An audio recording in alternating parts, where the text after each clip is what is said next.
dengan Nasir. Nasir, bagaimanakah kronologi serangan bom di wihara? Nasir.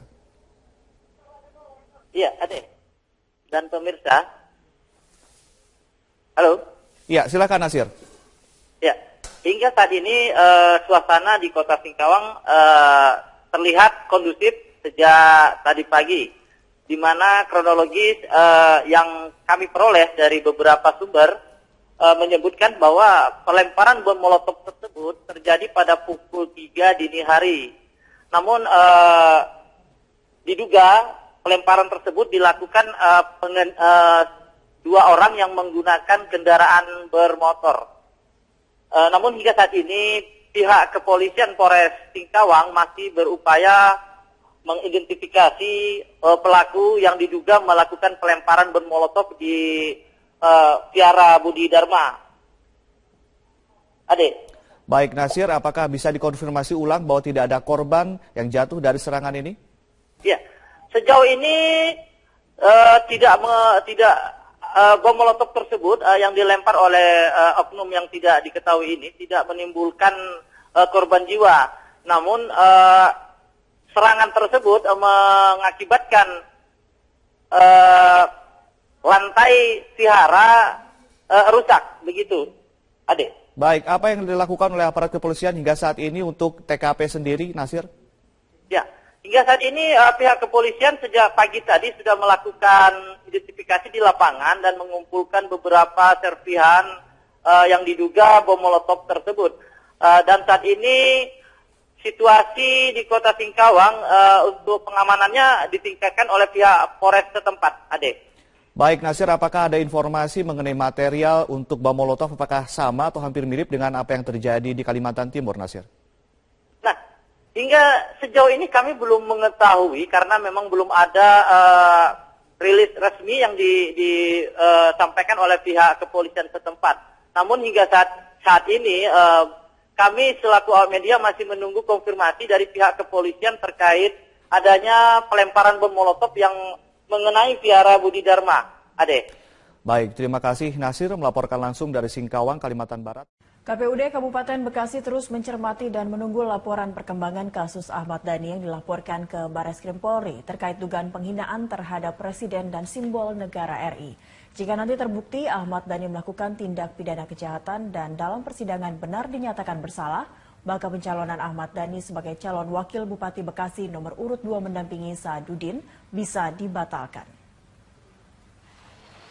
Komisi Pemilihan Umum Daerah Kabupaten Bekasi menyatakan berdasarkan ketentuan pasal 88 ayat 1 huruf B Peraturan KPU nomor 9 tahun 2016, pasangan calon akan dikenakan sanksi pembatalan sebagai peserta pemilihan oleh KPU apabila pasangan calon terbukti melakukan tindak pidana kejahatan. Diancam pidana paling lambat 5 tahun atau lebih berdasarkan keputusan pengadilan yang telah mempunyai kekuatan hukum tetap sebelum waktu pemungutan suara. KPUD Bekasi mengaku telah mengetahui kasus yang menjerat calon Bupati Bekasi nomor urut 2 tersebut, namun mereka masih menunggu laporan perkembangan kasus Ahmad Dhani lebih lanjut.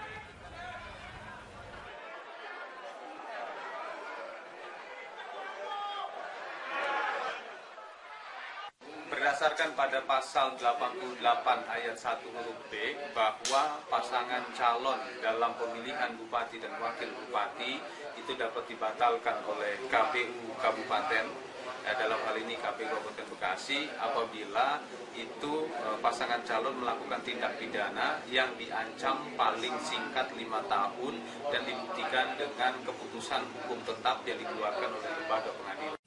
Menteri Koordinator Politik, Hukum, dan Keamanan Wiranto mengatakan publik sebenarnya dapat melihat sendiri aktor politik yang dimaksud Presiden Joko Widodo yang menunggangi aksi damai 4 November lalu. Meski demikian, Wiranto enggan menyebut nama aktor politik di balik aksi 4 November.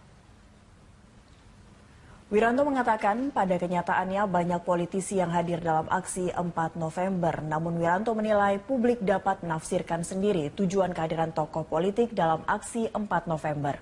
Wiranto juga menegaskan saat ini pemerintah tengah melakukan reformasi hukum guna mengembalikan kepercayaan publik. Karena itu sudah jelas bahwa proses hukum terhadap Gubernur nonaktif DKI Jakarta Basuki Cahayapurnama atau Ahok dilakukan secara tegas dan transparan.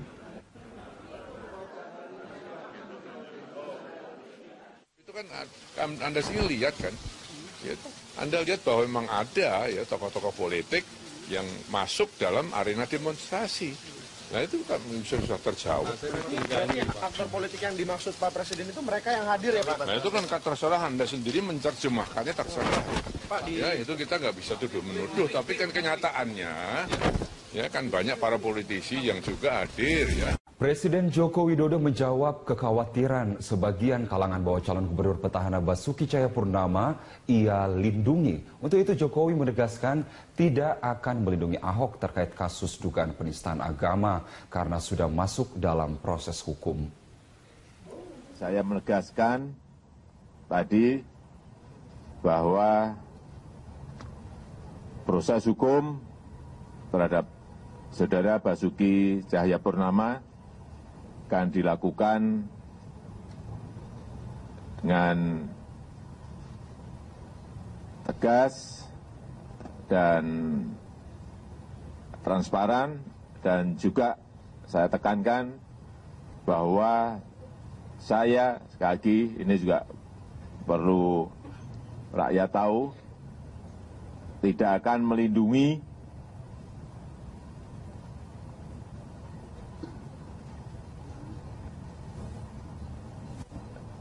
Saudara Basuki Cahayapurnama karena sudah masuk pada proses hukum.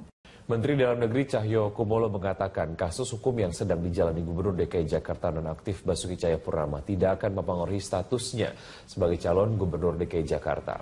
Ahok baru dapat digantikan posisinya sebagai calon Gubernur DKI Jakarta apabila pengadilan telah menjatuhkan vonis bersalah. Yang pertama sekarang keputusan penuh di tangan kepolisian.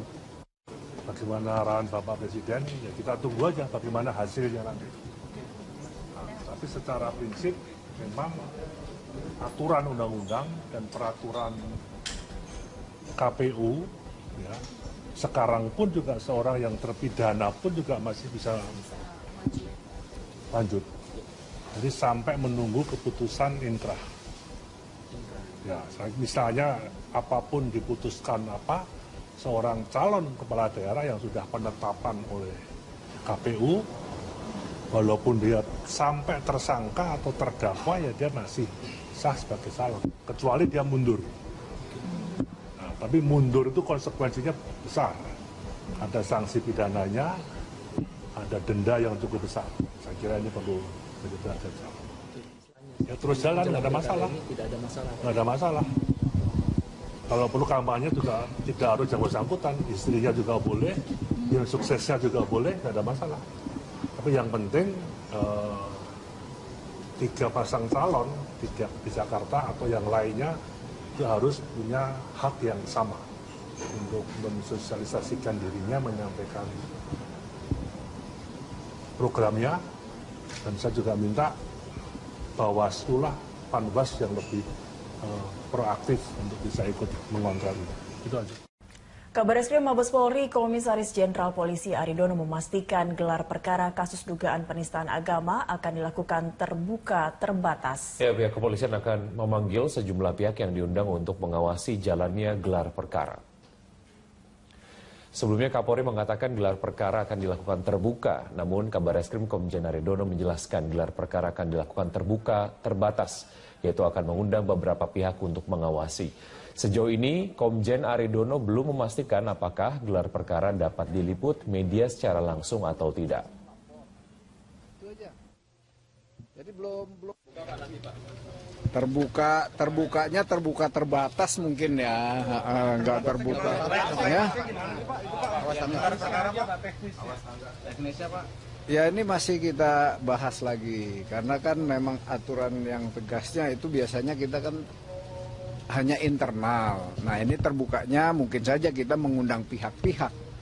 Biasanya kalau yang ada terbuka mengundang pihak-pihak itu gelar khusus kalau ada komplain. Nah ini terbukanya mungkin pihak-pihak ikut diundang lah. Ya, mungkin. Terima kasih pemirsa, Anda masih bersama kami di Jurnal Malam. Asosiasi Lintas Advokat Muda Indonesia atau ALAMI melaporkan Ahmad Dhani atas penghinaan terhadap Presiden Joko Widodo. Mereka berharap musisi sekaligus calon wakil Bupati Bekasi itu segera diproses secara hukum. Asosiasi ini melaporkan Ahmad Dhani ke Bareskrim Polri dengan tuduhan penghinaan Presiden. Perbuatan dan kata-kata kotor Dhani yang ditujukan pada Presiden saat aksi damai 4 November lalu dinilai tidak etis. Dhani dianggap sengaja menghina penguasa atau badan hukum di Indonesia dengan ancaman pidana hingga 1 tahun 6 bulan penjara. Sebelumnya sejumlah kelompok masyarakat turut melaporkan Ahmad Dhani untuk kasus yang sama, yakni Laskar Rakyat Jokowi dan Pro Jokowi.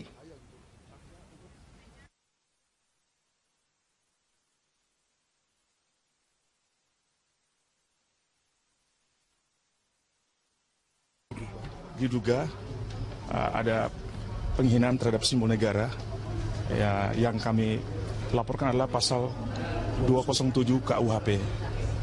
Jadi untuk sementara kita tunggu perkembangan selanjutnya dari rekan-rekan penyidik dari.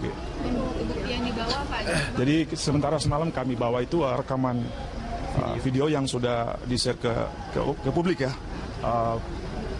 kayak semacam YouTube dan lain-lain itu menjadi Cawagup petahana Jarod Saiful Hidayat berjanji jika kembali terpilih akan memperbaiki pasar Gaplok Senen, Jakarta Pusat. Jarod berniat menciptakan pemukiman yang lebih baik di kawasan Senen. Saat belusukan di pasar Gaplok, Jarod juga berdialog dengan para pedagang dan warga. Jarod menyoroti kebutuhan pompa air mengingat lokasi ini kerap dilanda banjir saat intensitas hujan yang tinggi. Kedatangan Jarod disambut baik oleh warga yang ingin menyampaikan aspirasi.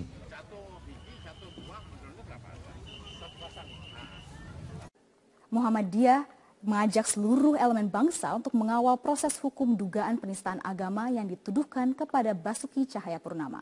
Muhammadiyah juga meminta semua elemen masyarakat untuk menahan diri dan menciptakan suasana damai pasca aksi damai 4 November.